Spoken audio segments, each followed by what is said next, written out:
हाँ जी बेटा, सबसे पहला चैप्टर हमारा आप देखेंगे राइटिंग फॉर्मल मेल्स। मेल हम सब जानते हैं, अभी तक तो यूज करना आप सीख गए होंगे, मेल कर रहे होंगे। किया आपने मेल पहले किसी को? तो आप इसको एक एज अ आईसीआई को किए ना। देखो, सबसे पहली बात है कि इसका लिंक बता रहा है कि मेल एक्चुअली है क्या। इंटरनेट कनेक्टेड है। अगर आपके पास इंटरनेट नहीं है तो आप मेल नहीं कर पाएंगे। तो क्या कह रहा था, इंटरनेट हैज मेड इंस्टेंटेनियस। अब इसका फायदा क्या है? इंटरनेट तो है, लेकिन मेल अपने आप में इंस्टेंटेनियस कम्युनिकेशन है, व्हाट्सएप से भी ज्यादा फास्ट। व्हाट्सएप क्या कहता है कि अगर आपका व्हाट्सएप बंद है, आपका नेट बंद है, तो आपको मैसेज डिलीवर्ड नहीं होगा, मेरे यहां से चला जाएगा। लेकिन इसमें कोई चक्कर ही नहीं है। नेट बंद होने से इसका कोई लिंक ही नहीं है, क्योंकि आपकी वेबसाइट पर, आपकी ईमेल एड्रेस पर वो जाकर चिपक जाएगा। अब आपकी इच्छा है पढ़ो या ना पढ़ो, यानी इंस्टेंटेनियस। व्हाट्सएप से कितना फास्ट हो गया, ठीक है ना। तो क्या कह रहा है, हमारे को ध्यान इसमें क्या रखना है, इंस्टेंटेनियस है ये communication, a part of everyday life, एकदम से तुरंत। क्या बताने की कोशिश कर रहा है, ये क्या है, कंपोजिंग। कंपोज करोगे आप, उसमें ऑप्शन आता है ना कंपोज का, देखा है मेल में। कंपोज करना यानी लिखना। फिर आप उसको सेंड करते हो कंपोज करने के बाद। जैसे ही आप सेंड करते हो वो ऑलरेडी स्टोर भी हो चुका होता है। और receiving messages over electronic communication system. आप चाहे सेंड करो चाहे रिसीव करो, दोनों क्या हो गए, स्टोर हो गए। तो बेसिकली मेल का एक सिस्टम ये है। क्या कह रहा है, किस तरह की मेल हो सकती है, इंटर ऑफिस, ऑफिस के अंदर अंदर। सर की 3 ब्रांचेस हैं, कालका जी, मदनगीर और शेखसराय। इनके इंटरनल ऑफिस में ये मेल के थ्रू कर सकते हैं। तो अपने आप में एक रिकॉर्डिंग सिस्टम भी हो गया और सब चीज हो गई। इंटरनल रिटर्न कम्युनिकेशन भी बोल सकते हैं इसको हम, क्योंकि कंपनीज आपस में एक दूसरे डिपार्टमेंट में भी इसी टूल को यूज करते हैं। तो ये क्या हो गया अपने आप में, रिटर्न कम्युनिकेशन टूल। ओरली नहीं है, रिटर्न है। हमेशा एविडेंस बना रहेगा कि मैंने आपको क्या मैसेज भेजा, हमेशा आपके पास क्या है, एक लीगल एविडेंस भी है ये। तो क्या कह रहा है, can be send to someone outside the company और इंस्टीट्यूशन। भेज सकते हो, किसी को भी भेज सकते हो। ये थोड़ी है कि सर की 3 ब्रांच है तो वहां से सिर्फ अपने स्टूडेंट को ही भेजेंगे, अपने फ्रेंड्स को भी भेज सकते हैं, किसी और को भी भेज सकते हैं। और क्या है ये, fast, immediate and allows you to interact and seek share information with all kind of people. मैंने आपको कुछ मेल की, आप उस मेल को आगे फॉरवर्ड कर सकते हो, आप उस इंफॉर्मेशन को किसी के साथ भी शेयर कर सकते हो। सप्लायर्स, वो कौन हो सकते हैं, suppliers, customers, colleagues, peers, relatives, friends and family, किसी के साथ। It connects you with the outside, कम से इंडिया ही नहीं, आप पूरे वर्ल्ड के साथ कनेक्टेड हैं ईमेल के थ्रू। व्हाट्सएप के साथ इतना ज्यादा नहीं है, व्हाट्सएप हर जगह नहीं है, हर कंट्री में नहीं है, तो वहां आप कनेक्ट कैसे करेंगे, लेकिन मेल हर जगह है, ठीक है ना। तो लिख भी रहा है, बियॉन्ड द नेशनल बाउंड्रीज। अब कह रहा है हमारे पास मेल किस तरह की होती है, देखो, एक होती है फॉर्मल मेल, एक होती है सेमी फॉर्मल मेल्स, और एक होती है इनफॉर्मल। फॉर्मल का मतलब क्या है, ये कौन एड्रेस करते हैं, they are address to people within and outside the organisation.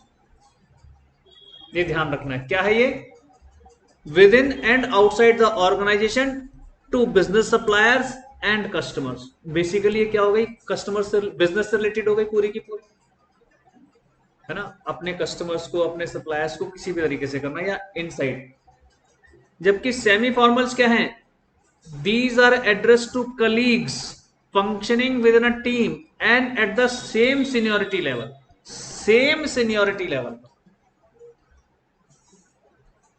आप जूनियर को नहीं भेज सकते, ऊपर नहीं भेज सकते, सेम लेवल पर जो जा रही हैं उनको सेमी फॉर्मल कहा गया। उनको क्या कहा गया, सेमी फॉर्मल। और इनफॉर्मल क्या है, they are sent to friends and जो फ्रेंड्स और रिलेटिव्स को जा रही हैं वो इनफॉर्मल होती है। ठीक है जी। इसका फॉर्मेट समझाने की कोशिश कर रहे हैं वो आपको। देखो फॉर्मेट में क्या है। ऐसे आज गलती हो गई। आज पहले ही ना मैं कम बच्चे पता थे होते ना तो बैच कंबाइंड ही पढ़ा देते, ये दोबारा रिपीट करा रहा हूँ मैं अब। हाँ वही तो कह रहा हूँ, गड़बड़ हो गई। अब इसमें क्या होता है बेटा, आपने देखा होगा सबसे पहले जो भेज रहा है सेंडर का एड्रेस, यानी आप जब आईसीआई को मेल कर रहे होंगे तो सबसे पहले आपका एड्रेस आया होगा, ईमेल एड्रेस। फिर जिसको भेजा सी इंस्टीट्यूट का एड्रेस। कई बार ऐसा होता है, जरूरी नहीं है कि आप डायरेक्ट सिर्फ सी इंस्टीट्यूट को भेज रहे हो, इंस्टीट्यूट के अंदर किसी रिस्पेक्टिव को भी भेज सकते हो, तो आप उसका एड्रेस लिखेंगे। कॉपी टू में क्या आएगा, ये कार्बन कॉपी है ना, कार्बन कॉपी, यानी किसी और को भी सेम मेल भेजना चाह रहे हैं। जैसे सीए इंस्टीट्यूट के बोर्ड ऑफ स्टडीज के डायरेक्टर को भेज रहे हैं, साथ ही साथ एग्जामिनेशन डिपार्टमेंट को भेज रहे हैं, साथ ही साथ किसी और को भेज रहे हैं। तो फिर है ब्लैंक कार्बन कॉपी। इन दोनों में फर्क क्या है, जो ये दोनों है टू और सीसी कार्बन कॉपी, ये दोनों तो विजिबल हैं, यानी जिसको भी भेजोगे उसको ये पता है कि ये मेल किस किस को गई है, किस किस को गई है, सबको पता चल रहा है। लेकिन जहां ब्लैंक कार्बन कॉपी वाली है, इनका किसी को नहीं दिखेगा। समझ गए। अगर आपको किसी को हाइड रखना है कि ये बाकियों को पता ना चले कि भाई ये किस किस को गई है, तो आप ब्लैंक कार्बन कॉपी के अंदर उनका एड्रेस लिख दीजिए, तो वो उनको रिफ्लेक्ट नहीं होगा। Got it. सब्जेक्ट, आप बेटे इसमें सब्जेक्ट मेंशन जरूर करेंगे, सबसे पहले उसमें मेंशन भी होता है सब्जेक्ट। जैसे आपको मान लीजिए बुक्स नहीं आई और आप बोर्ड ऑफ स्टडीज को लिख रहे हैं, तो आप लिखेंगे not yet receive the books, not yet receive the study material, CA foundation, कुछ भी जो भी इस तरीके, सिर्फ सब्जेक्ट, वो भी प्रीसाइज, छोटा सा, पूरी कहानी नहीं लिखनी, छोटा सा सब्जेक्ट। उसके बाद सैल्यूटेशन। जब आप, अब यहां तक तो हो गया आपका एड्रेस उड्रेस का काम खत्म। अब नीचे आता है जो आपका मेल का कंटेंट है। यहां पर आप सबसे पहले क्या लिखते हो, गुड मॉर्निंग सर, या ऑफिशियल होती है तो मिस्टर, है ना, मिस्टर सो एंड सो, या डियर, डियर का यूज करते हैं अपने से छोटा, अपने से छोटा पोजीशन या अपने छोटा सा छोटा एज, या फिर सीनियर्स को करते हैं तो रिस्पेक्टेड सर, या सिर्फ सर, या मैडम, या जो भी इस तरीके से, वो सैल्यूटेशन कहलाता है। इसने लिखा भी है डियर मिस्टर प्राइज, है ना। कह रहा है it is always good to address the recipient by name. अब नॉर्मली कोई सीनियर है तो उसका नाम आप कम लिखते हैं। फिर एड्रेस लिख, सैल्यूटेशन हो गया। फिर आप सबसे पहला जो स्टार्टिंग होगी वो आपकी सब्जेक्ट मैटर से रिलेटेड होगी। आप कैसे लिखेंगे, I Yogesh Gupta, student of your CA foundation course, I want to inform you that, sir, till date, I didn't get my study material from your site. आपका मेन कंटेंट कवर हो गया। आप क्या बताना चाहते थे कि मेरे को बुक्स नहीं मिली, फर्स्ट पैराग्राफ खत्म। फिर आप उसमें ये भी लिख सकते हो, my details are mentioned below. फिर आप उसमें अपने नीचे डिटेल लिख देंगे, एक ही पैराग्राफ में सब कुछ नहीं लिखना। आप लिखेंगे Yogesh Gupta, enrolment number, mobile number, email address, residential address या कॉरेस्पॉन्डिंग एड्रेस, कम्युनिकेशन एड्रेस, वो सब चीजें इसके अंदर रख के फिर आप क्लोजिंग करेंगे। क्लोजिंग में आप क्या लिखेंगे, it will be a great humble request to you कि please do needful, full stop, नीचे थैंकिंग योर, जैसे आप लेटर लिखा करते थे वो सेम प्रोसेस है। देख लो वही आ रहा है। क्लोजिंग हो गया। क्लोजिंग के बाद अटैचमेंट। अगर आपने उसमें कुछ अटैचमेंट करना है कि sir I got this enrolment number enclosing my so and सो, तो आप अटैच कर देंगे। ठीक है ना। अगर अटैचमेंट्स कई मल्टीपल कॉपीज हैं तो आप लिखेंगे अटैचमेंट नंबर 1 दिस ना, अटैचमेंट नंबर 2 में ये है, अटैचमेंट नंबर 3 में ये है। अब उनको लास्ट में सिग्नेचर, सिग्नेचर तो होता ही है, signature in the sense regards Yogesh Gupta, वही सिग्नेचर हो गया। आप वैसा सिग्नेचर तो कर नहीं सकते, लेकिन सिग्नेचर वाली जगह पर आपने नाम लिखकर एड्रेस लिखकर काम खत्म कर दिया, उसे सिग्नेचर लाइन कहते हैं एक्चुअली, जहां पर होना चाहिए। लेकिन इसमें अब सिग्नेचर तो होता नहीं। ये एक मेल का कंटेंट है, सिंपल सा, इतना सा है मेल। अब बताओ, एक चैप्टर तो इतना सा है बस, और है ही नहीं कुछ इसमें। बाकी सब समझा रहा है। सब्जेक्ट लाइन क्या है, सब्जेक्ट लाइन के बारे में बता रहा है। Good subject line can entice people to open your email to read. अब क्योंकि अगर सब्जेक्ट मैटर आपका ठीक होगा तो पढ़ने में आसानी लगेगी। अब मान लीजिए आपने पूरी स्टोरी लिख दी और सब्जेक्ट मैटर वो दिखाता है छोटा सा, तो उसको समझ में ही नहीं आएगा कि क्या बताना चाह रहे हो। जब मैंने सीधे ही लिखा regarding study material, subject matter क्या है, रिगार्डिंग स्टडी मटेरियल, तो उसको टीचर उसको दिख गया जिसको भेजा है कि स्टडी मटेरियल से रिलेटेड मैटर। समझ गए बात। सैल्यूटेशन ग्रीटिंग्स तो वो तो जरूरी है। Example dear students, dear Miss Jones, hi mister Smith, ये सब आपके क्या है, सैल्यूटेशन के स्टाइल है। तो इन पर ज्यादा फोकस थोड़ी करना है, एक बार पढ़ गए खत्म कहानी। बॉडी ऑफ ईमेल हमने ऊपर पढ़ ही लिया कि बॉडी ऑफ ईमेल क्या होगा, स्टार्टिंग में आपका मेन कंटेंट, उसके बाद नेक्स्ट पैराग्राफ में अगर कोई आप डिटेल देना चाहते हैं तो अगले पैराग्राफ में अटैचमेंट लिख दी, अगले पैराग्राफ में क्लोजिंग कर दी, फिर सीधा सिग्नेचर लाइन। वही चीज कह रहा है, क्लोजिंग और सिग्नेचर लाइन, खत्म हो गया। अब आपको इसमें एक एग्जाम्पल दे रहा है, एग्जाम्पल में दे रहा है एक इनकरेक्ट, एक मेल लिखी किसी ने, उसका इनकरेक्ट वर्जन बता रहा है। देखो पढ़ो जरा कैसे लिखा है। Dear Sanjana Shroff, I read online that you are selling business cards. I was wondering how much. देखो I was wondering, ये तो बात करते हुए होता है, लिखते हुए थोड़ी होता है I was wondering. How much if I only wanted 500, अगर मेरे को सिर्फ 500 कार्ड चाहिए तो आप क्या चार्ज लोगे। फिर question mark, is colour and logo extra, फिर question mark, can I see an example before all are ship. मतलब एक अजीब सा लिख दिया उसने। उसमें ये भी कहता है कि जब आपके मल्टीपल क्वेश्चंस हो तो अलग अलग पैराग्राफ में होने चाहिए, एक ही पैराग्राफ में सब मत घुसा दो, प्रीसाइज। देखो करेक्ट वर्जन कह रहा है।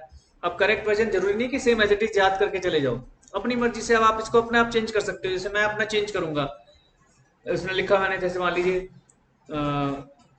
हाय मिस संजना, मैं पूरा लिख दिया हाय मिस संजना श्रॉफ, या मैंने लिख दिया good morning miss Sanjana Shroff, I just got your information from the internet websites.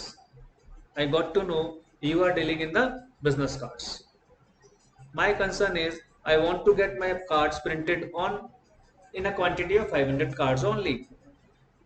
Full stop. Next में आ जाऊँ, is there any possibility of color options, multicolor options, and do you charge any extra amount for that? Full stop. अगले paragraph में आ जाओ कि आपने पूछा कि भाई अगर कुछ और, जैसे मान लीजिए मैं पूछना चाह रहा हूँ, उसके बाद and it is my humble request please get me back soon so that we can proceed further, thanks, regards with regards Yogesh Gupta, खत्म हो गया। उसका बताने का मतलब है कि इस तरह से ना हो कि आप, तो करेक्ट वर्जन का मतलब ये है, ठीक है जी। इन पर आपने मेन फोकस करना, और कुछ है ही नहीं पूरे ईमेल में। तो मैंने बच्चों को भी बोला है कि आप क्या करेंगे, मेल करें आपस में, ईमेल एड्रेस एक दूसरे के लें, या मैं अपना ईमेल एड्रेस आप लोगों से शेयर करूंगा, तो कोई भी ईमेल ड्राफ्ट करें, किसी भी चीज़ को मैं टॉपिक दे दूंगा आप लोगों को, उसमें मैं टॉपिक भी दूंगा, तो ईमेल ड्राफ्ट करके आप मुझे भेजना, मैं चेक करूंगा कि किसने क्या गलत किया, तो प्रैक्टिस हो जाएगी, ठीक है जी। इतना सा था ईमेल, थोड़ा सा बुक के साथ पढ़ लीजिएगा, हो जाएगा। कितने मिनट लगे? ये ब्लर सा हो गया, ब्लर ब्लर आ रहा है, पता नहीं क्या चक्कर है आज। इसकी इसकी क्वालिटी बेकार हो गई।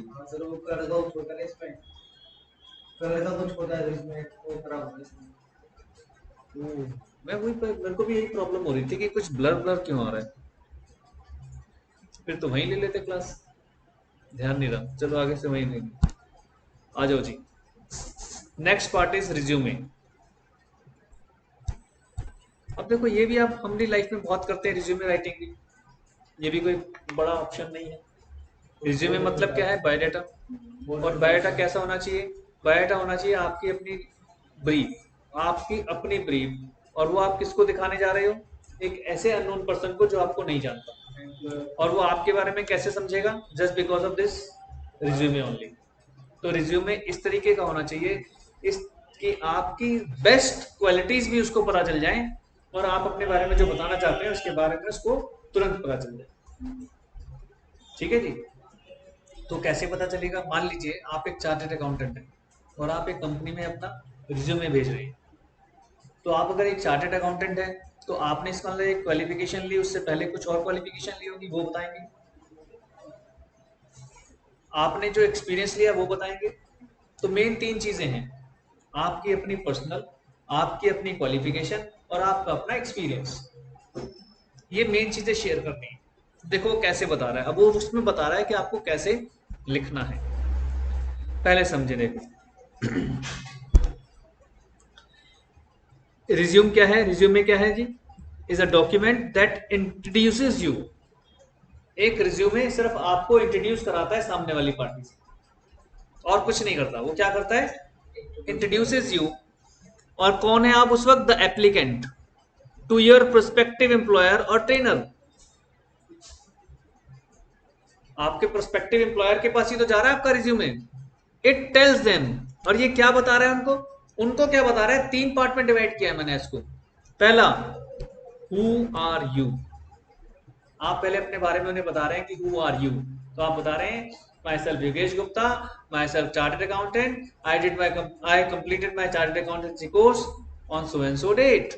This is myself. What you have done. आ गया, मैंने क्या कर लिया? चार्टर्ड अकाउंटेंसी कोर्स कर लिया। Third, why company should hire you. तो आप वहां पर कैसे बताएंगे? अपने स्किल्स, अपने एक्सपीरियंस, समझ गए? और साथ में एक अपना आप ऑब्जेक्ट बताएंगे। तो ये चीजें ध्यान रखनी है, ठीक है जी। एक डार्क रेड में क्यों लिखा है? देखो, there is no need for a trainer और an employer to know absolutely all there is to know about you. मतलब क्या कहना चाह रहे हैं? ऐसा नहीं है कि अब आपको उसने सारा कुछ जानना है ना, उससे आपको पर्सनल कोई मतलब नहीं। आप क्या हो क्या नहीं मतलब नहीं, उसको क्या चाहिए आपसे? मेन आपका एक्सपीरियंस। आपको जॉब पर रखना है तो कानूनी जरूरत है आपकी पर्सनल इंफॉर्मेशन, कानूनी जरूरत है, लीगली। क्योंकि किसी को हायर करने से पहले उसके बारे में पूरा बायोडाटा होना चाहिए ना, तो सिर्फ वो कानूनी जरूरत है, नहीं तो वो भी नहीं रखते। आपने देखा होगा जो लेबर क्लास होती है वो तो वो लोग कहीं से उठा लाते हैं, आ जाओ तूने ईंटें उठानी है, चल भाई, पूछते हैं उसका नाम भी नहीं पूछते हैं। लेकिन यहाँ पर कानूनी जरूरत है, इसलिए वो आपकी पर्सनल इंफॉर्मेशन ले रहे हैं। अदरवाइज तो उससे आपसे क्या मतलब है? आपकी क्वालिफिकेशन, आपका एक्सपीरियंस, दैट्स ऑल। ठीक है ना? You have to show them what you have to show or tell them suited to the course और जॉब। सिर्फ आपको वो बता, समझ गए बात को? मिटा देता हूं। आप समझ गए ये बात? आ जाओ जी। अब वो क्या कह रहा है? जो प्रोस्पेक्टिव एम्प्लॉयर है या जो ट्रेनर है, वो इवेल्युएट करता है इसी रिज्यूमे के हिसाब से आपके बारे में। वो आपके बारे में इसी रिज्यूमे से क्या करता है? एनालिसिस करता है। क्या? तो इसलिए आपको क्या ध्यान रखना है? पहला नंबर, कि आपका जो रिज्यूमे है वो इतना अच्छा बना हुआ हो जिससे उसके पास परफेक्ट इंफॉर्मेशन पहुंच जाए, जो उसके पास जानी चाहिए और जो आप पहुंचाना चाहते हैं। ठीक है? The importance of good resume must never be under estimated. आपको उसे अंडर एस्टिमेट नहीं करना है। कुछ लोग ऐसी रफली बना देते हैं, ले ना, बहुत इंपॉर्टेंट पार्ट है ये। Second, however a resume is incomplete without a cover letter. एक कवर लेटर होना बहुत जरूरी है। क्या होता है कवर लेटर? एक बार पढ़ लें जरा।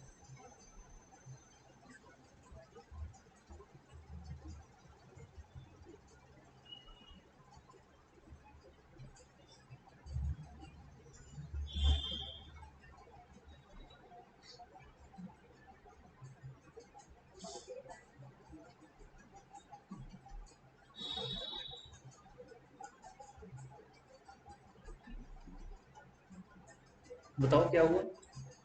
बेसिकली कवर लेटर हुआ कि जो आप अपने बारे में उसको बता रहे हो और वो इस अच्छे से उस ढंग से बताएं कि जिससे आपको वो इंटरव्यू कॉल के लिए बुला सके। व्हाट एक्चुअली यू हैव, अपनी स्ट्रेंथ आपको बतानी है। अभी इसमें आएगा एक पॉइंट और, आपको अपनी स्ट्रेंथ बतानी है, ठीक है। अब ये दो चीजों के साथ क्या हो रहा है, एक वर्ड आ रहा है बेटे स्वॉट analysis. S for strength, W for weakness, O for opportunities और टी फॉर थ्रेट्स। बेसिकली हर इंसान की लाइफ में चार चीजों का समेशन है। आपको क्या करना है, एक फॉर्मेट बनाना है घर पर जाकर। आज ये भी मैंने टास्क दिया सब बच्चों को, आपको भी दे रहा हूं। आप यहाँ पर ड्राइंग की शीट लेना, उसको चार ऐसे स्क्वायर में बांट देना, अपनी स्ट्रेंथ लिखना 1 2 3 4 5। आपको जी मुझे याद नहीं आ रही, एक तो याद आई जाएगी। वीकनेस लिखनी है 1 2 3 4 5। वीकनेस क्या होती है ये मैं बता दूं। किसी बच्चे को नींद ज्यादा आती है, वो वीकनेस है। किसी बच्चे को लर्न नहीं होता, वो उसकी वीकनेस है। किसी बच्चे को अगर आपने आज तक 4 घंटे से ज्यादा सिटिंग नहीं की है, वो भी लिखना कि I can't sit for more than 4 hours, ठीक है। ये वीकनेस है, ये लिखना है। इसके बाद अपॉर्चुनिटीज और थ्रेट। आपको कहाँ कहाँ, जब आप किसी कंपनी में जॉब करेंगे तो आप किन किन अपॉर्चुनिटीज, आपको क्या क्या अपॉर्चुनिटी मिल सकती हैं और क्या क्या उनके साथ थ्रेट भी मौजूद है। इन दोनों का कॉम्बिनेशन चलता है, स्वेट का वीकनेस के साथ, और सॉरी स्ट्रेंथ का वीकनेस के साथ, और अपॉर्चुनिटीज का थ्रेट के साथ। इनका भी आपस में है। आपकी स्ट्रेंथ आपके लिए अपॉर्चुनिटीज तैयार करती हैं और आपकी वीकनेस आपके लिए थ्रेट क्रिएट करती है। इंटररिलेटेड है। आपकी स्ट्रेंथ आपकी वीकनेस और आपकी थ्रेट को खत्म कर सकती है, ये ध्यान रखना। तो ये आपको घर पे जाके जरूर बनाना है। आज अपने आप को एनालाइज करना है, सीए बनाने के लिए आपको इस चीज का एक चार्ट को समझना है, ठीक है जी। इन्होंने बनाया भी हुआ है, आपने इस चार्ट को समझने की कोशिश करना है, अपने ऊपर अप्लाई करने की कोशिश करना है। Got this point. इससे क्या हेल्प मिलती है, अब आप रिज्यूमे बनाने जा रहे हो तो आपको अपनी वीकनेस पता है, वो आप डिस्क्लोज नहीं करोगे। आपको अपनी स्ट्रेंथ पता है, वो आप डिस्क्लोज करोगे।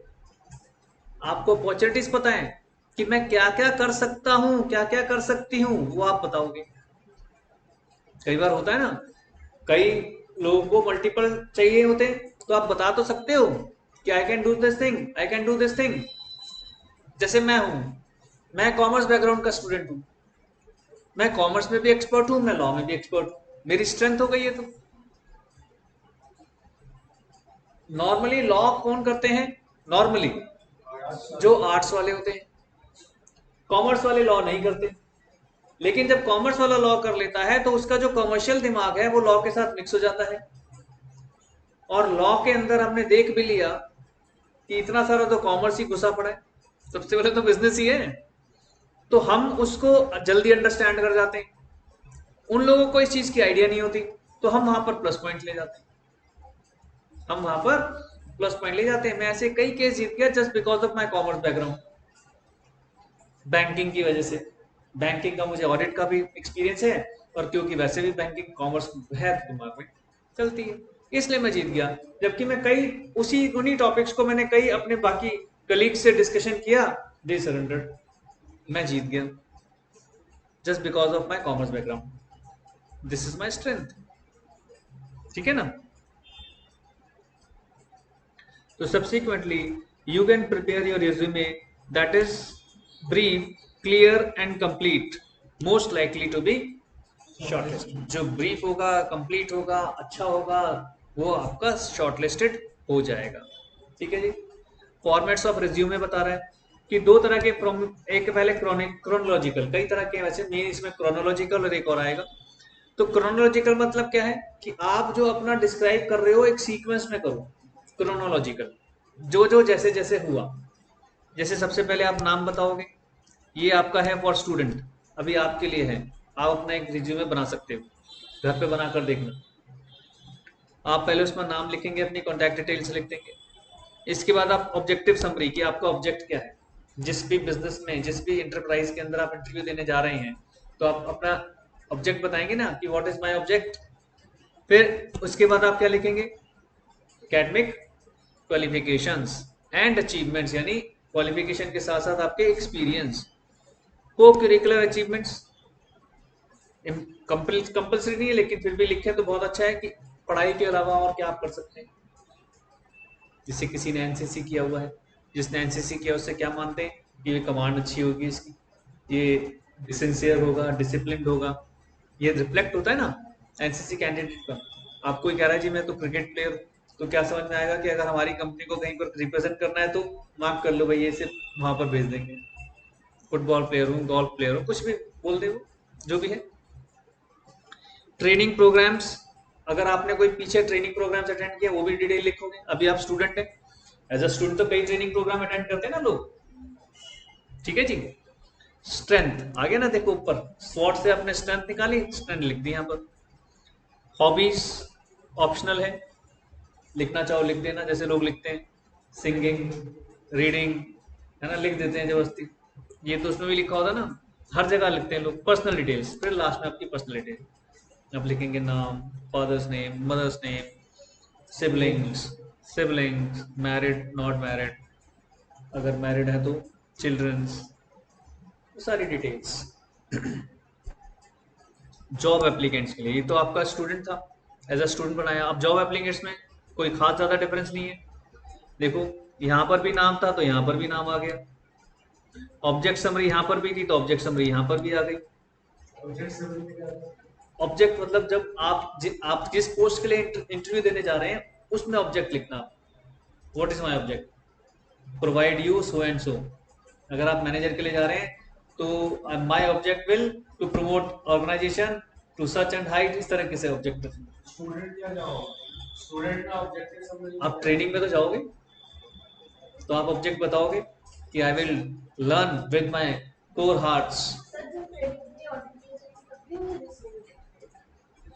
अगर आप किसी कंपनी में अपने आप को सिलेक्ट कराना चाहते हो तो रिज्यूमे तो देना ही पड़ेगा, बिना रिज्यूमे के वो कैसे जानेंगे।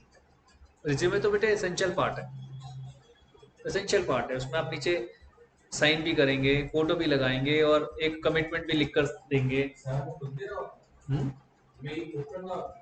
क्या चीज? जब ऑडिट जब जाते हैं तो इधर नहीं नहीं, कंपनी में सिलेक्शन के लिए कह रहा हूँ। फिर तो कंपनी भेजेगी आपको ऑडिट पर, फिर थोड़ी दोगे बाहर। वंस आप किसी कंपनी में सेलेक्ट हो जाओ, मान लो सुमित सर की कंपनी को ज्वाइन करना चाहते हो, तो चलो सुमित सर तो आपको पर्सनली जानते हैं, लेकिन यहाँ तो बात हो रही है ना कि जो नहीं जानता उसके पास कैसे जाओगे कि सर मैं आया हूँ सर ज्वाइन करने, लाओ डिटेल दो। ये थोड़ी आधार कार्ड पैन कार्ड ले लो जी, डिटेल नहीं नहीं, एक रिटर्न में आप बताओगे। मैं उससे तो समझूंगा अभी हमने क्या पढ़ा, कि मैं कैसे जानूं कि आप क्या हैं, आपके रिज्यूमे से तो जानूंगा आपका ब्रीफ।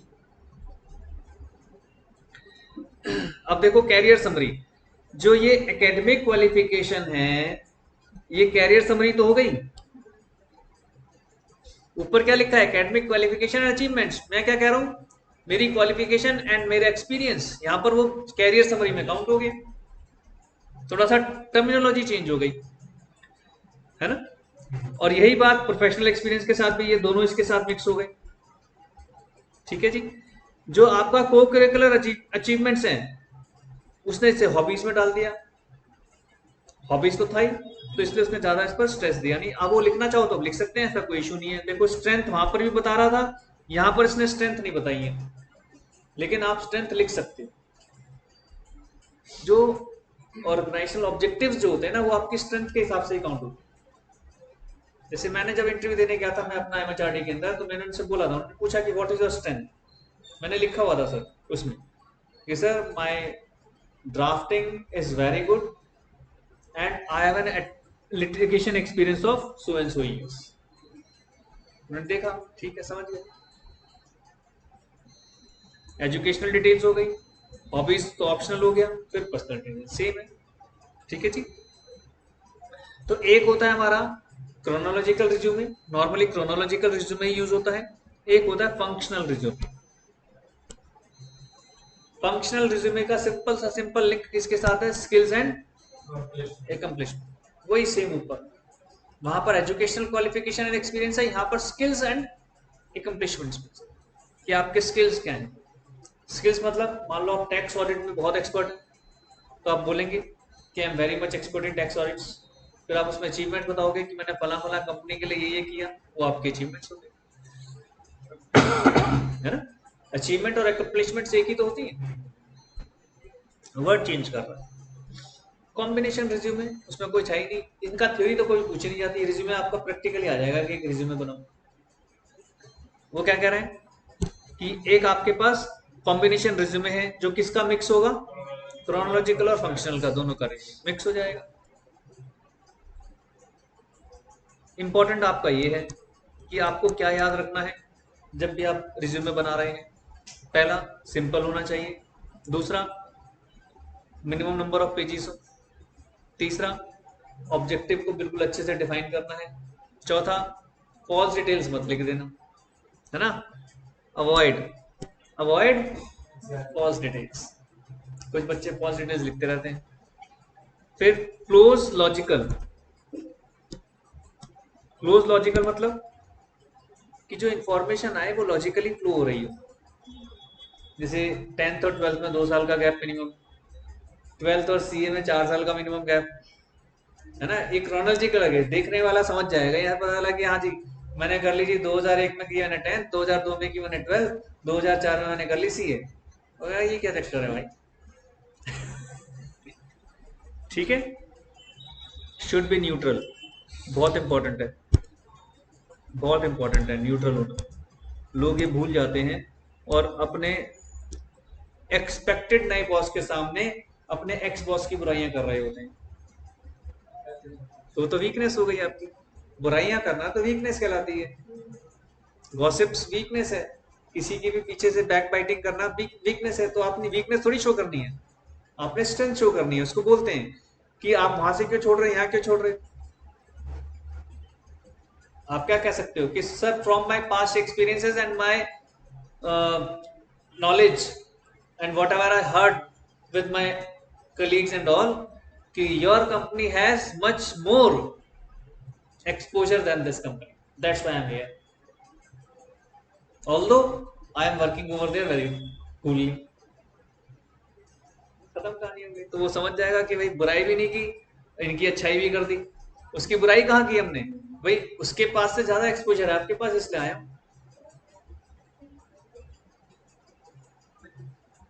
नो ग्रामेटिकल एरर, उससे पता चल जाता है कि हमारा प्रेजेंटेशन कैसा है, हमारा वेकोबुलरी पर और ग्रामर पर कैसा कंट्रोल है। तो हो सकता है फिर वो अवॉइड करते हैं। हाईलाइट्स और अचीवमेंट्स, अचीवमेंट जरूर बतानी है। Do not mention the expected salary unless ask. ठीक है जी, इतना सा है रिज्यूमे राइटिंग। और रिज्यूमे राइटिंग का इसने एक क्रोनोलॉजिकल फॉर्मेट दिया हुआ है, जैसे बता रहा है।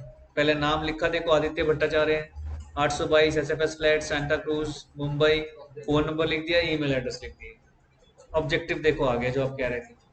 ऑब्जेक्टिव में मेरा क्या ऑब्जेक्टिव है, to be associated with an organisation that will offer to me tremendous opportunity for growth in career and provide a challenging environment that will utilize my accounting skills and abilities to the maximum। ये आपको objective बताना है। ये normally कितना एक वो लिखा हुआ है जो हर कंपनी में फिट हो जाएगा, है ना। न्यूट्रल है, हर जगह फिट होगा।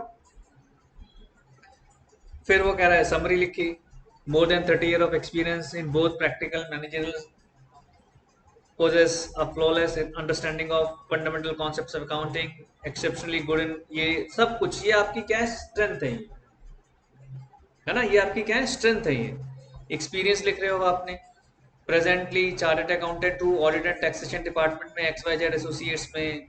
कंपनी का नाम नहीं लिखना है आपने, अपने आप फ्लर ब्लर नाम बनाने है ना। पढ़ने में आ रहा है नहीं आ रहा अभी भी, सर आ रहा आ रहा है ना। देख लो जिससे ठीक लगे, क्योंकि मेरे को भी आज यही लग रहा था कि ब्लर काफी आ रहा है। ठीक है जी। 2001-04 में आप इंटर क्वालिफाइड थे। 2001 से 4 में देखो, 2004 में कह रहा आप चार्टेड अकाउंटेंट थे, 2004 में देखो ये है फ्लो। और इसको हमेशा रिवर्स ऑर्डर में लिखना है कि पहले लेटेस्ट फिर पीछे पीछे। 1 से 4 में आपने क्या किया, इंटर क्वालिफाइड चार्टर्ड अकाउंट, ठीक है जी। उसमें लिख दिया कि उस वक्त आप कहाँ पर थे। एजुकेशन फिर आपने लिखी, 4 में मैंने सीए फाइनल किया मुंबई से, 2001 में मैंने पीसी किया, 1998 में मैंने सीपीटी किया, उसके बाद 2000 में मैंने बीकॉम पास किया, 97 में मैंने 12th किया, आ रहे हैं रिवर्स ऑर्डर एकदम। 95 में मैंने 12th किया, 10th किया, ये मेरी एजुकेशनल क्वालिफिकेशन। फिर मैं आ रहा हूँ स्किल्स पर, जो एडिशनल आपके पास हो, कि मेरे को एमएस ऑफिस आता है, टैली आता है, कंप्लीट आपको एक ट्रेनिंग वो भी करना पड़ता है 250 आवर्स का, शायद ऐसा कुछ है ना, कंप्यूटर ट्रेनिंग करनी पड़ती है ना कुछ, वो आपने की है जो आईसीआई के शेड्यूल में है। Updated with all the latest computer application software, updated हो आप। ये नहीं कह रहे कि मास्टर हो, अपडेटेड लिख दिया आपने। जो चीज नहीं पता लेकिन किसने अच्छे स्टाइल से लिखी, जब अपडेटेड हो जी उसके बारे में, ये चीजें। फिर पर्सनल डिटेल लिख दी, लास्ट में डिक्लेरेशन। डिक्लेरेशन में लिखते हैं, I solemnly declare that all the above information is correct and to the best of my knowledge and believe, date place signature for deliver, ठीक है जी। ये फॉर्मेट है आपके रिज्यूमे का, आसान है। सर कैलकुलेट पोर्शन का डेफिनेशन तो नहीं पूछी सर?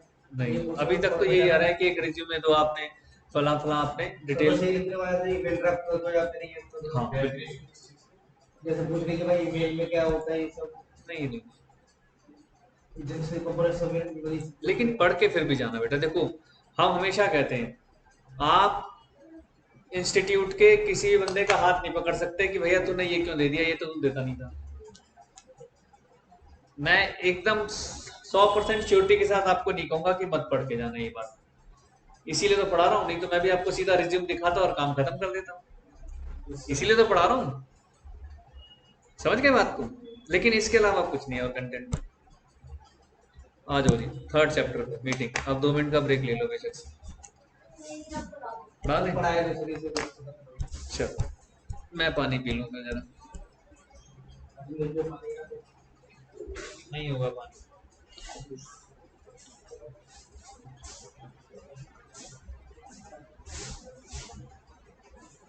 नहीं है,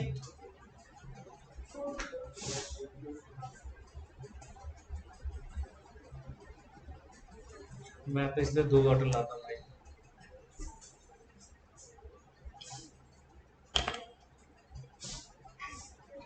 है किसका, मैम का लिया है,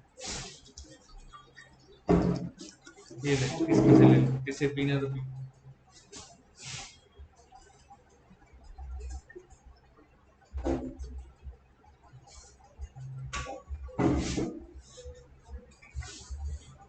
कर तो खत्म हो,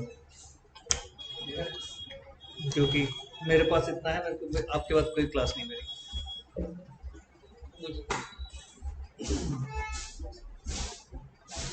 कि अब मुझे जब कोर्ट जाना है तो कोर्ट में मेरा पानी मिल जाता है बहुत तगड़ा।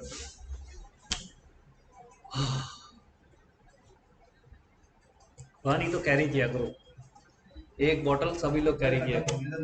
लाए मैं तो देखो 2 लाने लग गया हूँ, क्योंकि मुझे पता था आज बहुत बोलना पड़ेगा, मैं पहले से 2 लाया था।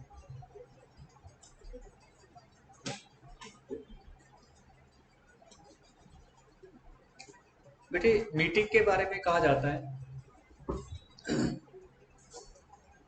आप अपने घर से समझो कि कभी कभी घर में कुछ मेजर डिसीजन लेना है ना। जैसे मान लीजिए घर में किसी की शादी है, या घर रिनोवेशन कराना है, या प्रॉपर्टी खरीदनी है, या कार ही खरीदनी है, या स्कूटी भी खरीदनी है, तो सारे बैठ के मीटिंग करते हैं ना।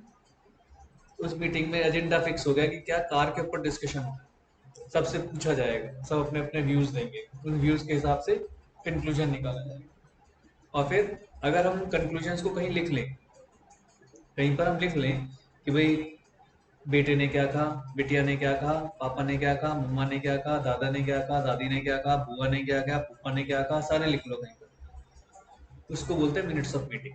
यानी मीटिंग हो गई और मीटिंग में सबके कंक्लूजन्स लिख लिए, और उसमें लास्ट में क्या निष्कर्ष निकला वो भी लिख दिया कि कार खरीदनी है या नहीं खरीदनी है, खरीदनी है तो कौन सी खरीदनी है, वो कंक्लूजन लिख दिया। शादी करनी है नहीं करनी, लड़का पसंद आया नहीं आया, हाँ करनी है, नहीं करनी, करनी है तो कैसे करनी है, वो सब उसके अंदर मिनट्स ऑफ मीटिंग में लिख दिया। अब इसको बिजनेस में ले आओ, इसी कॉन्सेप्ट को बिजनेस में ले आओ। क्या कह रहा है कि एक कॉर्पोरेट सेटिंग के अंदर मीटिंग दो तरह की होती है। In a corporate setting meetings are of two types. खत्म हो गया, ज्वाइन करना है? अच्छा कोई नहीं है, कोई नहीं, I am doing my duty. वैसे तो मैं रिकॉर्ड भी कर रहा हूँ, अगर कोई कहेगा तो फिर उसको रिकॉर्डेड क्लास दे देंगे।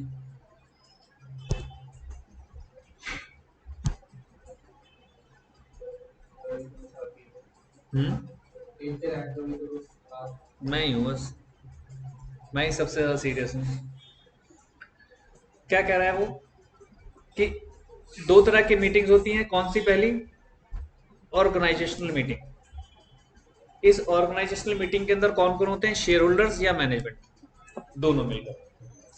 जो शेयर होल्डर्स और मैनेजमेंट के बीच में जो मीटिंग है उसे क्या बोलते हैं? Organisational meeting. इसके एग्जांपल दे रहे हैं, जिसे हम बोर्ड मीटिंग भी कहते हैं या एजीएम भी कहते हैं। ये क्या कहलाती है?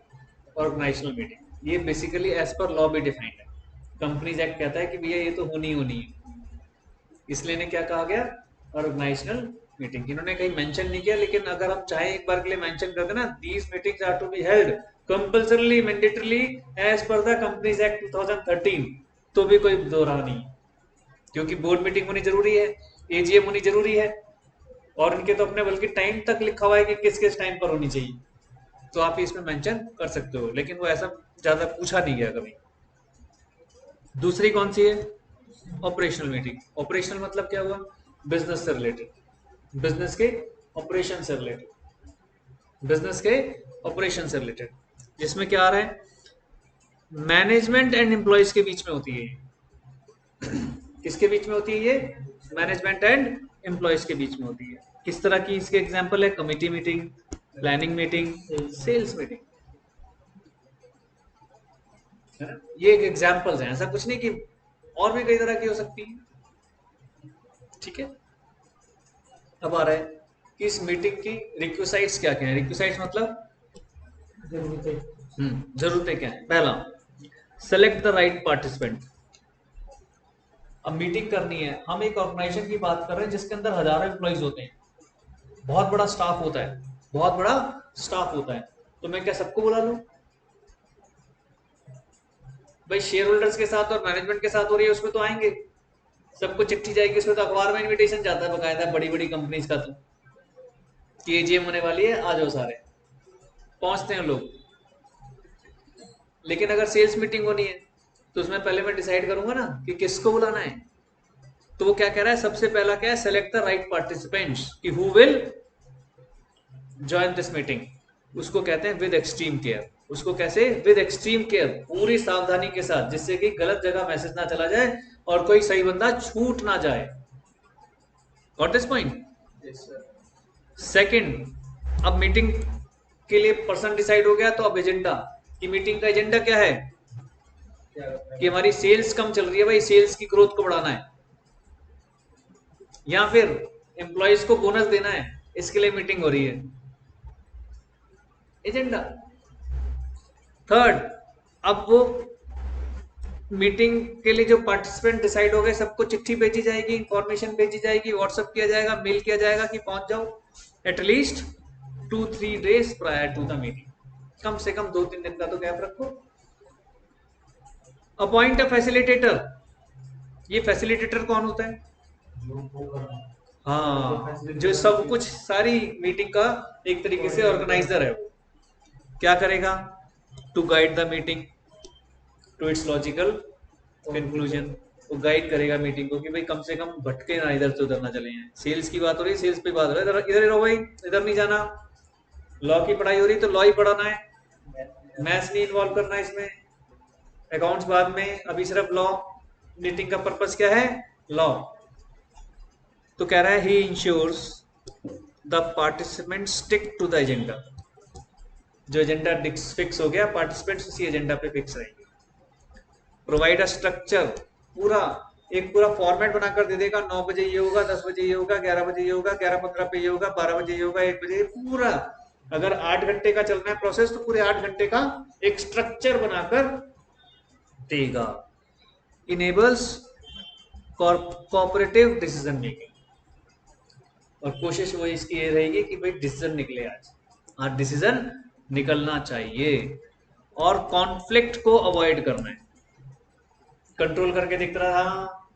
जैसे स्पीकर नहीं होता हाउस में, पार्लियामेंट हाउस में, उसका काम क्या है, आप ज्यादा गलत बोल रहे हो चुप रहो, कॉन्फ्लिक्ट रेज नहीं हुए, कॉन्फ्लिक्ट को अवॉइड करो। तो वो एक तरीके का फैसिलिटेटर ही हो गया। उसमें भी ऐसी होता है, देखो एजेंडा होता है ना, पीएम मोदी जी बोलते हैं, वो ऑपरेशनल हो गई। नहीं, वो वाली तो हमारी ऑर्गेनाइजेशनल हो गई, जो वहां के हम पार्लियामेंट की बात करें तो ऑर्गेनाइजेशनल हो गई। वो ऑपरेशनल हो गए किसी एक पर्टिकुलर पर्पस के लिए, तो वो बुलाते होंगे ना, कोई मिनिस्ट्री बुलाती है, वो तो ऑपरेशन वो हो गई ऑर्गेनाइजेशनल, कॉन्स्टिट्यूशन के पॉइंट ऑफ व्यू से होनी होनी। फिर क्या कह रहे हैं, arrive at clear conclusion and formulate next steps. Conclusion निकालने के बाद नेक्स्ट स्टेप भी डिसाइड करना उसी की जिम्मेदारी है जी। ठीक है जी। After the meeting concludes a brief account of proceedings is prepared which is known as minutes of meeting. जो मैं आपको कह रहा हूं, सबसे इंपॉर्टेंट रोल तो मिनट्स ऑफ मीटिंग पर आकर अटक जाता है, जो कब हो रहा है, लास्ट में बिल्कुल। उसके बाद फिर वो क्या करेगा, एक काम और करना है, create opportunities for creativity and participation. हालांकि ये टॉप सेंट्रिक होता है, जो टॉप के लोग होते हैं उन्हीं पर कॉन्सेंट्रेट होता है, लेकिन उसने जूनियर्स को भी ध्यान देना है ना, कि उसमें से कोई अगर निकल कर आना चाहे तो उसको निकालना भी उसी की जिम्मेदारी है। जूनियर्स ओनली कॉन्ट्रीब्यूट व्हेन, ये इसके अंदर पॉइंट्स है, रिक्विजिशन। अब need of an agenda, agenda की बात कर रहे हैं कि एजेंडा की नीड कब आती है। एजेंडा एक तरीके से क्या है, ब्लूप्रिंट है। इसमें क्या, एजेंडा के अंदर क्या होगा, पर्पस या ऑब्जेक्टिव डिफाइन करना पड़ता है कि क्या पर्पस है जी, सेल्स बढ़ानी है, अच्छा जी। टॉपिक्स क्या क्या डिस्कस होने हैं, अगर सेल्स बढ़ानी है तो उसमें क्या क्या टॉपिक डिस्कस होने हैं, वो सारे टॉपिक्स पहले से मेंशन हो जाएंगे। फोकस ऑन इश्यूज, उसका मेन फोकस किस पर रहेगा, वो जो इश्यूज की बात हो रही है उस पर। गाइड द पार्टिसिपेंट्स, एजेंडा क्या करेगा, पार्टिसिपेंट्स को गाइड भी कर रहा है कि भाई कैसे क्या करना है। अलॉट स्पेसिफिक टाइम, सबको एक टाइम मिलेगा। अगर मान लीजिए 10 लोगों को 10 स्पीकर बुलाए हैं तो 10 को हर किसी को टाइम बता दिया, तुमने 5 मिनट बोलना है, तुमने 2 मिनट मारना है, तो लिखा ना to each speaker inform the sequence, और एक सीक्वेंस बता देनी। जैसे आप देखते हैं बड़ी बड़ी पॉलिटिकल मीटिंग होती है ना, मान लीजिए मोदी जी आ रहे हैं तो सीधा जाते थोड़ी मोदी जी बोलना शुरू हो जाते हैं, पूरा एक डिस्क्रिप्शन बना होता है, देखो हाथ में पेज होता है, अब आपके सामने ये अपने विचार रखेंगे। और जो इस तरह की मीटिंग्स होती है उसमें अलार्म लगा देते हैं, 2 मिनट, सिर्फ 2 मिनट मिलेंगे, 2 मिनट बाद 2 मिनट से 10 सेकंड पहले टंग टंग बज जाता है, 2 मिनट पे आपको कंक्लूड करना है। फिर देखो एक एग्जाम्पल दे रहा है, इतना सा मीटिंग, बहुत छोटे छोटे टॉपिक्स थे कि 9 बजे क्या होगा, इंट्रोडक्शन, कौन पार्टिसिपेंट बोलेगा इसका नाम लिख दिया, नेम ऑफ द स्पीकर हो गया, और 15 मिनट की टाइम दे दिया। 9:15 बज गई जी, 9 से 9:15 हो गए। 9:15 पे क्या होगा जी, discussing upcoming strategy for launch of new product. अच्छा जी, इसमें पार्टिसिपेंट्स ये होंगे, नेम ऑफ द स्पीकर ये है, कितने मिनट चलेगा, 30 मिनट्स। इसका मतलब 9:45 पर आ गया अगला प्रोजेक्ट रिपोर्ट। 10:15 पे टी ब्रेक, तो उसने कहा कि 20 मिनट का टी ब्रेक है जी। 10:35 पर मार्केट ट्रेंड्स पर स्टार्ट हो जाएंगे। सब जगह सब चीजें लिख के पूरा सीक्वेंस में है, देख लो। ये काम किसका है, फैसिलिटेटर। अब ये एजेंडा, एजेंडा का टेम्पलेट्स कैसा होता है, जो उसमें लिख रहे हैं एजेंडा क्या होगा, तो क्या कह रहा है एजेंडा, मीटिंग इंफॉर्मेशन, ऑब्जेक्ट के ऑब्जेक्टिव आ जाएगा कि क्या ऑब्जेक्टिव है, डेट, टाइम, लोकेशन कहाँ पर होनी है, एजेंडा आइटम्स, क्या क्या एजेंडा के आइटम है, कॉल टू ऑर्डर है ना, किस ऑर्डर में चलेगा पहला, दूसरा प्लेज, फिर शपथ दिलवाते हैं ना सबको खड़े होकर, हाँ जी ये वो फलाना ठिकाना। उसके बाद वेलकम इंट्रोडक्शन होगा, आ रहा है ना नाम, ये कौन है प्रेजेंटर, ये कौन इसको प्रेजेंट करेगा। रोल कॉल, ये क्या है रोस्टर, इसमें लिखा हुआ होगा पूरा रोस्टर की क्या चीज कैसे कौन कौन कितने कितने क्या क्या बजे। प्रीवियस मीटिंग का अगर कुछ अप्रूवल हुआ है तो उसका डिस्कशन हो जाएगा। कोई पुराना बिजनेस डिस्कस करना है, ये ऑप्शनल है ना। ये न्यू बिजनेस में ये एडिशन टू एजेंडा क्या करना है, या कैलेंडर एडजर्न, और लास्ट में एडजर्नमेंट यानी समाप्त। लास्ट में रिकॉर्डेड बाय डेट आ गया और खत्म। ठीक है जी। तो इसका इंपॉर्टेंट पार्ट मैंने कहा मिनट्स ऑफ मीटिंग है, तो वो हमें ध्यान रखना है कि need for preparing minutes of meeting. Minutes of meeting हम बनाते क्यों, इससे क्या फायदा होता है। वेरियस पार्टिसिपेंट्स में have different recollection of the meeting. Recollection मतलब अब सब ने 5-5, 10-10 मिनट कुछ भी बोल गए, अब सब बाद में भूल गए मैंने क्या बोला था, अगर रिकॉर्डिंग नहीं हुई तो। लेकिन मिनट्स ऑफ मीटिंग से रिकलेक्ट कर लेंगे कि हमने क्या क्या बोला था, सबके पास पहुंचता है, अच्छा ये बोला था, हाँ याद आ गया। होता है कई बार माइंड से स्किप हो जाता है, तो ये रिकलेक्शन हो जाती है, डिफरेंट रिकलेक्शन है ना। फिर क्या कह रहा है, डाइवर्स इंटरप्रिटेशन, अलग तरह के कई तरह के इंटरप्रिटेशन निकल कर आते हैं जब मीटिंग के, तो वो एजेंडा को पढ़कर अच्छा मैंने ये बोला, अच्छा उसने ये बोला था, तो हमें पढ़ने में आसानी हो जाती है, उन इंटरप्रिटेशंस को समझने में आसानी हो जाती है। Important task can be forgotten, तो एजेंट ये जो मिनट्स ऑफ मीटिंग है उसको भूलने नहीं देते, ठीक है ना। Dates of submission of subject matter, उसमें डेट्स मेंशन होती है, तो डेट्स अपने आप क्लियर हो जाती हैं। एक रिटन रिकॉर्ड है अपने आप में, ये क्या है रिमाइंडर भी है, आपने उसके अंदर कुछ डिसीजन लिए तो उसमें नीचे रिमाइंडर लिख देंगे, मिनट ऑफ मीटिंग में लिखेगा कि 21 तारीख को ये करने का डिसाइड हुआ है, 22 तारीख को ये करना है, 23 तारीख को ये करना है, तो रिमाइंडर पहुंच गया सबको कि भाई 21 तारीख के लिए अलर्ट रहो, उस पर्सन को ये मैसेज देना है, उस पर्सन को ये करना है। Can be required for legal reason, तो हर जगह है, रिज्यूमे भी लीगल में चला जाता है, ऐसा नहीं है कि रिज्यूमे नहीं जाता, ईमेल चला जाता है लीगल रीजन में। अब फिर लास्ट और जो इम्पोर्टेंट है कि हम जब मिनट्स बनाते हैं, steps and writing of minutes, तो सबसे पहली बात प्री प्लानिंग। प्री प्लानिंग में क्या है, जरा एक बार देखो पढ़ो, 5 पॉइंट्स हैं, फटाफट पढ़ डालो, मुझे बताओ ब्रीफ करके कि क्या निकल रहा है।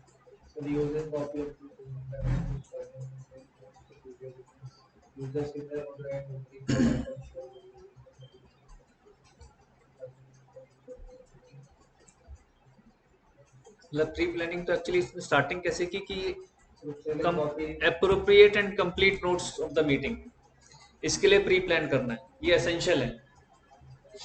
उसमें क्या क्या आएगा, use a copy of agenda, क्योंकि जब मैं बना रहा हूं तो एजेंडा की कॉपी मेरे पास पहले है, और इधर मेरे पास जो जो मैंने नोट किया है कि मीटिंग में क्या क्या हुआ उनके साथ सिंक्रनाइज करूंगा सबको। तो क्या कह रहा है, use a copy of agenda as a guideline to take notes and prepare minutes. मेरे को आ जाएगा, अरे 9 से 9:15 पे हमारा ये था, उस वक्त क्या बोला था इन्होंने, ये बोला था, मैंने क्या लिखा, हाँ कर दो जी synchronised. Second, use a similar order and numbering items, क्योंकि जब उसमें सीक्वेंस चल रहा है तो इसमें भी सीक्वेंस में करूंगा कि 9 बजे ये डिसाइड हुआ था, 10 बजे ये डिसाइड हुआ था। Note down the names of all the people attending the meeting in advance, है ना। ऑल डॉक्यूमेंट्स एंड हैंडआउट्स, जो भी उस वक्त डॉक्यूमेंट्स डिस्बर्स्ड हुए, सॉरी, और आपस में बटे, वो सब इसकी कॉपी लगा सकता है कि भाई ये डॉक्यूमेंट्स चले थे। Get clear instructions of the expectations, और कुछ जो एक्सपेक्टेशंस है उनको लेकर हमारी क्लियर इंस्ट्रक्शंस आ जाएंगी, तो ये तो प्री प्लानिंग चलेगी इन लोगों को।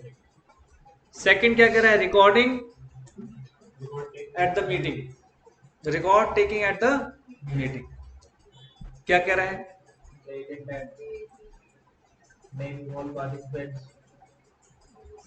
Certain points common to all, पहला डेट एंड टाइम, दूसरा नेम ऑफ पार्टिसिपेंट्स, तीसरा क्या एक्शंस टेकन एज डिसाइडेड, फिर डिसीजन टेकन एजेंडा के हिसाब से, नेसेसरी स्टेप्स टेकन, क्या क्या नेसेसरी स्टेप्स लेनी है, फ्यूचर प्लान ऑफ एक्शन क्या होगा, और date of time of next meeting, वो भी इसके अंदर आ जाएगा।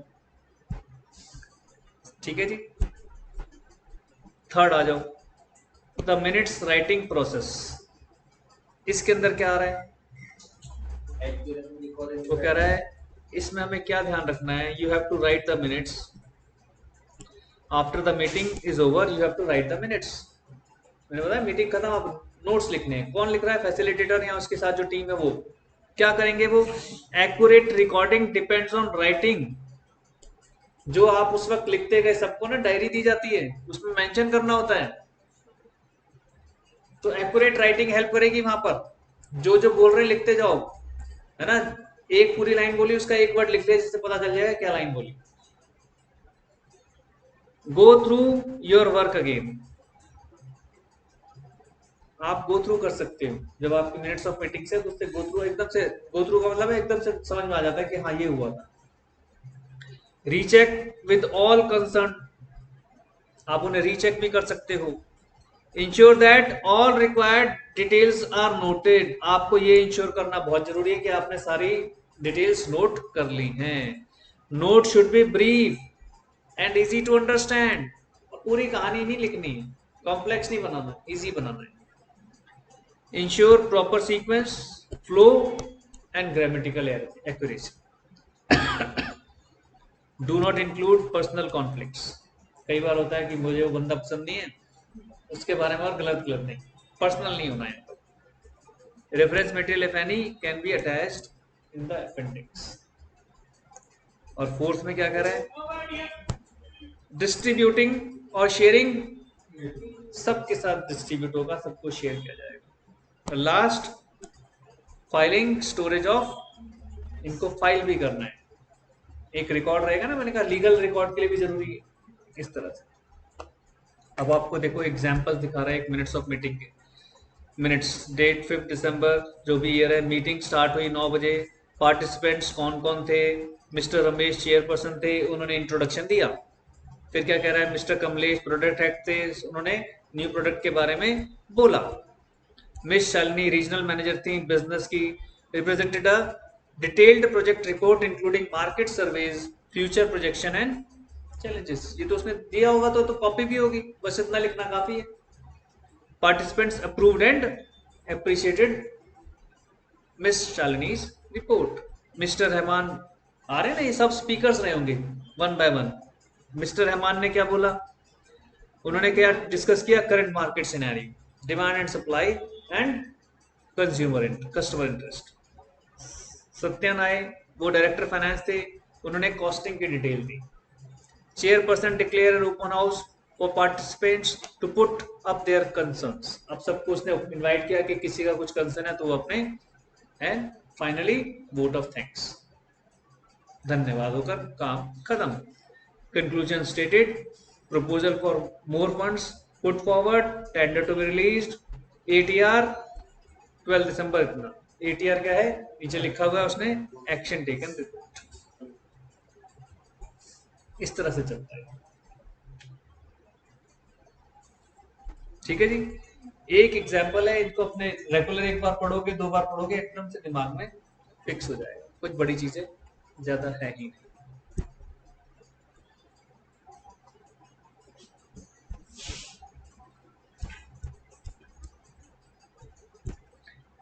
प्रैक्टिस एक्सरसाइज भी दे रखी है, सॉल्व भी है, ठीक है, तो इसे करना है आपने, ठीक है जी। तो कल की क्लास में हम लोग ये थोड़ा सा भी, हाँ मेरे ख्याल से डिसाइड होगा